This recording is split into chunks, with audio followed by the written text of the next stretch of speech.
Dumating na sa akin finally ang the real foldable phone. Itong Honor Magic V3 is being powered by the Qualcomm Snapdragon 8 Gen 3. Triple na 50MP na camera which can shoot you up to 4K and 60. Malaki ang kanyang battery at 5,150 and can fast charge up to 66 watts. Plus, meron pa siyang wireless charging support. And another good thing, meron din siyang AI function. Tara, pag-usapan natin.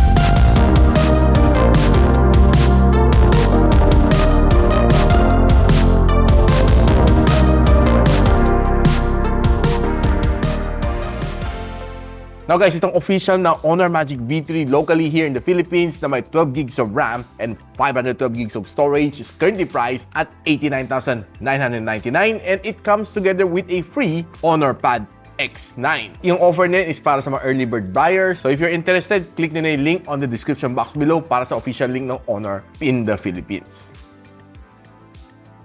Now, like I said in my title, this is the real foldable. What I want sa mga foldable is definitely yung manipis. One of the thinnest available in the market, well, probably siya na talaga yung thinnest as of the moment, is itong Honor Magic V3. When it's folded, it's just only 9.3mm thick, halos kasing kapal lang naman ng isang regular smartphone or sometimes even thinner. And pag once na binuksan ko, it's just 4.4mm thick. Hindi ko alam kung paano ginawa ni Honor dito, pero sobra niyan nipis. Napabilib ako talaga sa kanya. Dito ako nabilib sa kanya USB Type-C port. Sobrang liit ng spacing na dito. And nagawan pa nila ng paraan. Good job, Honor. One thing na mapapansin mo dito kanya is halos wala ka na mapapansin na crease dito. That's one big improvement na nakita ko dito sa kanya. Plus yung kanyang hinge dito is hindi irritable pag dinaanan ng aking kamay. One thing to love naman dito sa kanya is magandang kanyang camera bump dito. And it looks like a real flagship phone ng kanyang likod. Now if I'm correct, this phone will come in two colors, green and black. How ko right now is the black and here is the green color. Now this phone is also IPX8 dust and water resistant up to 2.5 meters for 30 minutes na nakababad. But pag hindi kailangan, huwag niyong ibabad sa swimming pool. Meron din siyang stylus support. Babalitaan ko kayo once it becomes available here in the Philippines.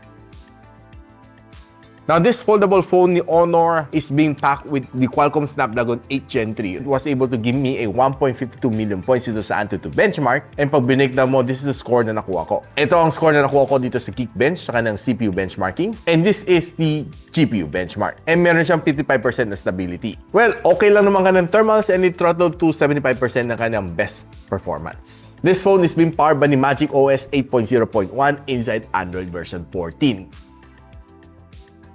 Now, one thing to love dito sa phone is that malaki ang kanyang battery. 5,150 mAh ang kanyang battery, which can last you through the whole day without even charging. As long as walang heavy gaming and walang babad sa video conferencing, kayang-kaya naman itong phone na ito magtagal ng one whole day. Well, probably if you're using the outside screen. But kung gamit mo ang inside screen, I think it would cut into half ang kanyang screen on time. Kasi parang pinagduktong mo ang dalawang screen. Now, one thing to like dito is meron din siyang fast charge support up to 66 watts and meron din siyang wireless charging support up to 50 watts. Plus, meron din siya 5 watts na reverse wired charging. Nung sinalang ko sa PC Mark the battery stress test, nilagay ko naman to under 50% brightness and 60 Hz sa screen refresh rate. 15 hours and 50 minutes ang binigay sa akin. Near 16 hours ng screen on time. This is rated dito sa outside screen. So if you're using the inside screen, maybe hatiin mo ang screen on time. Maybe 8 hours, tingin ko. Now, ang kanyang display dito sa labas is a 6.43-inch na LTPO OLED display with 120Hz of screen refresh rate. Maximum brightness is at 5,000 and this is made out of nano crystal glass 2.0 and meron siyang King Kong Rhinoceros na protection para sa kanyang drop resistance. Na pag in-unfold naman natin ang phone, meron siyang 7.92-inch na foldable LTPO AMOLED display na may HDR10 Plus support, 120Hz screen refresh rate, and maximum brightness niya, 1,800 nits. Now, mostly pag nababrowse ng content on my socials, I normally browse on the outside. Okay siya, mabilis ang response nito. You won't feel any lag naman as long as you're getting a good connection sa internet, mabilis naman ang browsing dito. Now, tinry ko rin naman mag-browse on inside. Medyo mas hindi lang ako sanay. But overall, if you want a bigger display while you're browsing, definitely maganda rin ang inside screen. It gives you a better, bigger view, and yeah, mas less strenuous lang siguro sa iyong mata. Now, if you're watching videos naman, I prefer watching videos from the inside screen. It gives you a better feel ng video, lalo if you're watching mga 2K video. Definitely, unfolding your Honor Magic V3 will give you a better immersive experience for watching your favorite shows. But even though na if you're watching on the outside, okay din siya dahil maganda rin kanyang display, the black is blacker, and definitely very punchy ang kanyang colors from the outside. Now, one of the good functions dito na meron sa kanya is it's very easy to use. Itong kanyang tablet mode, pwede mo siyang gamitin pang conversation. Let's say, pumunta ka na abroad and meron kang gustong itanong with that person. Let's say, that person doesn't know how to use English. So, you can use itong Google Translate. Pakita ko lang sa inyo, no? Yung kanyang function dito. You can switch dito sa conversation mode and you can make it a split screen. So, yung kabila, nakatingin siya dito sa screen na ito, ikaw nakatingin ka dito sa screen na ito. So, actually, nagre-record na siya right now, no? So, let's just go back, see it. Where do I take the taxi? 我在哪里搭计程车？你从左边转一转就到了。 Just turn left and you'll arrive. So, ganun siya kagaling, no? So, definitely, you'll be able to use this conveniently when you're abroad. Now, since this phone has stereo speaker, check lang natin kung gaano kalakas. Flagship level ba ang kanyang sounds? Check it out. Honestly, malakas ang kanyang sound and I'm blown away with its sound, pero hindi lang siya kasing lakas ng Honor Magic 6 Pro, but overall the sound is pretty solid. Napag-usapan natin ang gaming dito sa phone and I'm really excited to play games unfolded na mode. So, playing games like Genshin Impact, Call of Duty Mobile, Farlight 84, and Call of Duty Warzone. Sa Genshin Impact, you'll expect a really good experience dito while it's unfolded. It gives you a better view sa battlefield. And honestly, when you're playing with yung mga boss, no, even though na medyo marami sila nang babakbakan kayo on certain field, you'll definitely get the job done. Kasi wala akong halos na feel na lags dito sa kanya. And honestly, the gameplay was good and the sound was great, the game was immersive, and pinakamainit na na-achieve ko dito after 30 minutes of gameplay, 48 degrees Celsius. Medyo mainit siya. Call of Duty Mobile, expect mo a really good experience, lalo na if you're getting a bigger view, lalo na kung nagsi-sniper scope ka, expect mo na you'll get a better aim. Except siguro kung duling ka, hindi mo ma-aim na maayos, pero kung naka-big screen ka na, tapos hindi ka pa maka-aim na maayos, ewan ko na sa'yo. But definitely, I would say the gameplay was good. Playing rank matches and BR matches dito sa kanya, after an hour of gameplay, umabot siya na 44 degrees Celsius. Farlight 84, I get a really good experience sa kanya dahil the gameplay was good. Ang laki ng screen, enjoyable talaga siya. And honestly, there are some other phones, no, na medyo nahirapan konti sa Farlight 84, but definitely si Honor Magic V3 would give you a good gaming experience sa Farlight 84. The controls is good, the sound is good, and playing several BR matches, no, halos umabot ako ng 4 ata for 1 hour, umabot siya ng 46 degrees Celsius. Na pagdating sa Call of Duty Warzone, etong game na ito, medyo hirap ang ibang phone dito. This phone, kayang-kaya niya mag-breeze through, giving you a good gaming experience. And the gameplay was good. Wala kang magiging compromise dito sa kanya. There are some minor lags along the way, pero it's just very minor. Pero after an hour of gameplay, I would say na sobrang init niya at 50 degrees Celsius. Na probably you might need a game cooler dito sa kanya, or maybe you should play inside a aircon room para medyo mas malamig kasi I'm playing outside the aircon room, air-cooled lang tayo. Na guys, pag-usapan na natin one of the highlights dito sa phone na ito, which definitely ang kanyang camera. Ang kanyang camera starts with a 50MP na main camera sensor with OIS. Ang kanyang second lens is a 50MP na periscope telephoto lens with up to 3.5 times optical zoom na may OIS. And ang kanyang third lens is a 40MP na ultra-wide lens na may 112 degrees na field of view. Can let you shoot up to 4K and 60. And ang kanyang front-facing camera at saka yung inside na front-facing camera, pareho silang 20MP and can both let you shoot up to 4K and 30 FPS. Now, pag-usapan na natin ang camera nitong Honor Magic V3. Now, starting off with some of the outdoor shot na nakuha natin, you'll be able to get some really nice snaps using this camera, lalo when you're taking greens. And, well, okay naman ang kanyang green, no? Kunting pagka-saturate, pero maganda ang kanyang pagka-saturate. So, mukha siyang very natural. As long as some of this scenery shot, I would say na it's definitely good.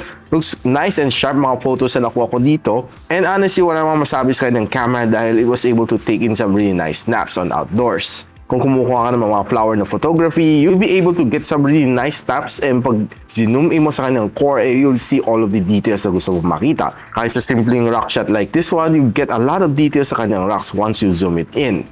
Na kung tumatakbo yung kotse sa skyway and you're cruising at around mga 40 to 60 kilometers per hour, you'll be still able to get a good, nice snap dito sa kanya. Once you zoom in ito, ang dami pa rin details sa mga bahay na ito dito sa bandang Nabotas. Now, taking some shots like this, makasabi ko sa inyo, ang ganda ng kuha nitong camera na ito. I really love it. Now, if you're using its ultra-wide lens, you'll be able to get a good snap like this one. This is a normal shot. 2 times. And 3.5 times zoom. Very clear pa rin ang word na Soler dito. Eh mapapansin mo, medyo may pagka lighter blue ang attack niya dito sa kanyang salamin, pati sa sky as opposed dito sa normal shot, which is a little bit more of a darker blue tint. Naulitin natin, ultra wide shot, normal shot, 2 times, and 3 times. So makita uli natin dito sa ultra wide shot, medyo iba siya ang kanyang color sa kanyang normal shot. Now, if you're trying to go indoor naman to take some novelty shot, like dito sa Disney Store, eh, marami ka makukuha nice snaps dito out of its camera. Dahil sobrang ganda ng mga shots na nakuha ko dito, I was really amazed with the details na nabigay sa akin dito ng camera na ito. I was able to get some really nice snaps dito, kahit dito sa mga simple shots like this one. Eh, makita mo, there's a lot of details sa mga fabrics. On some simple shot like this one, kahit medyo simple lang ang kanyang shot, eh, I would say that there's a lot of details pa rin on this one. Including this nice Christmas tree dito sa Green Hills Mall, eh, I would say na pretty nice once you zoom it in. Now, if you're trying to take some food photography using this camera, I would say okay na okay. Maganda ang mga shots na nakuha ko using this camera dahil all of these snaps are on low light, and yet it was able to reproduce some really nice good snaps dito on this camera. Now, kung medyo mas magandang lightings on this camera, you'd be able to get some really nice snaps on this camera. Now, nung medyo padilim na, I was able to still get some really nice snaps on this one. Okay, maganda pa rin ng clarity. And nung gabi na, makikita mo na talagang in-enhance ni Honor Magic V3 ang kanyang surrounding, no? Making it look a little bit more of a, parang tinurn back mo yung clock a little bit, and it was able to get some really nice snaps from this one. And I was really impressed with this camera sa kanyang super night mode. Now, if you're trying to take some selfie using the camera on outdoor, I would say na okay naman. Nothing really special, though there are times na papansin mo it's a little bit soft, and that is using yung outside camera niya. Later, papakita ko some samples using yung kanya rear camera as its main camera. But overall, kahit sa indoor, some of the shots are just okay. Nothing really exceptional sa kanyang camera. And ito pakita ko sa inyo, no? This is the shot using the rear camera as the front camera. Ayos, diba? Ang layo ng quality. Now, in order to use the rear camera as the front-facing camera, click mo na itong icon na ito. Sasabihin na siya, flip your phone. Yan. Okay. So, ginagamit na niya itong camera natin as my main camera lens. No? So, to take a selfie, definitely this would make my selfie camera look a lot better than yung kanyang default na camera dito. And by the way, I'm using the Hardcore Studio mode. Now, if you're using the front camera to take a vlog, I would say okay lang siya. Nothing really exceptional. Medyo a little bit grainy konti and a little bit more soft yung kanyang front-facing camera. But I would suggest na using the rear camera as your main camera, it would be better to take a selfie video. But yung kanyang rear camera, taking a vlog, I would say na smooth siya. Ang ganda ng kanyang quality. And it's really exceptional for a foldable phone like this one. I would say na sobra siyang stable. That's one thing that I love dito sa kanyang camera, and the quality ng video is very good at 4K. So right now guys, pakita ko lang sa inyo ang kanyang video quality while you're using the inside camera for vlogging or probably video conferencing. Here goes. So guys, right now we're using the inside camera, the Honor Magic V3, and this is going to be your quality if you're using this camera for video conferencing, for video chatting. And yeah, I'm also recording using yung kanyang default na microphone. So this is the view pag naka ultra wide ka, and this is the view pag naka zoom in ka. Kayo, anong choice ninyo? Now, itong Honor Magic V3 is compatible with itong Honor na Magic Pen. Now, ganito yung itsura niya, no? Which for me looks really nice and very elegant. Kasi probably this is the first time nakakita ko ng pen na meron siyang pangsabit sa collar. And hindi lang siya basta-basta na pangsabit sa collar. Dito, nakatago ang kanyang USB Type-C port. And pag connect dito sa phone for the first time, or kung gusto niyo mag-charge, it took me a little while to figure it out. Kakabit mo yung kabilang side sa Type-C port niya, and on the other side, ikakabit mo siya dito sa pen. So, it would connect it for the first time ever. So, it took me a while to figure, but nevertheless, yan, makita nyo connected ni Honor Magic Pen, and kita nyo kung ilang percent ang kanyang battery. No? Doon yung makikita. So, yung makita nyo kung ilang percent na battery. Now, honestly, sobrang daming function pwede gawin itong pen na to. And it is very useful. Pwede ka mag-open ng notes, handwritten, screenshot, and free marking, global lasso, type notes, and marami ka pang pwede mang gawin. Now, probably the best usage dito is to use it sa loob ng screen. No? So, from the inside screen, you can free write your handwritten note dito, kung ano gusto mo sulatin. Gadget sidekick na. Ganon, di ba? It's pretty nice. So easy. I can take down notes on parang ka nagsusulat na sa tablet, which is definitely good. And the feel is smooth siya. And I love the way. Pag dinidiinan mo siya, dumidilim. Pag ginagaan mo yung sulat mo, nagiging manipis din ang sulat mo. Parang sumusulat ka na sa ball pen. Which is definitely very sensitive din tong pen na ito. So if you want to know kung ilang percent ba battery mo, nandito lang siya nakatago. No? So kita mo dito sa pen kung ilang percent pa naiiwan. So right now, gawin na natin ng AI function niya dito sa Honor Magic V3. Now, for example, to photo na ito, I want to remove someone dito. All I need to do is just press edit, press AI eraser dito, then circle to erase. Let's say gusto ko lang erase yung cashier dito sa likod. Pasensya na. And so, pag sinircle mo siya, ayan. So, magbabasa na siya. AI eraser in progress. Okay?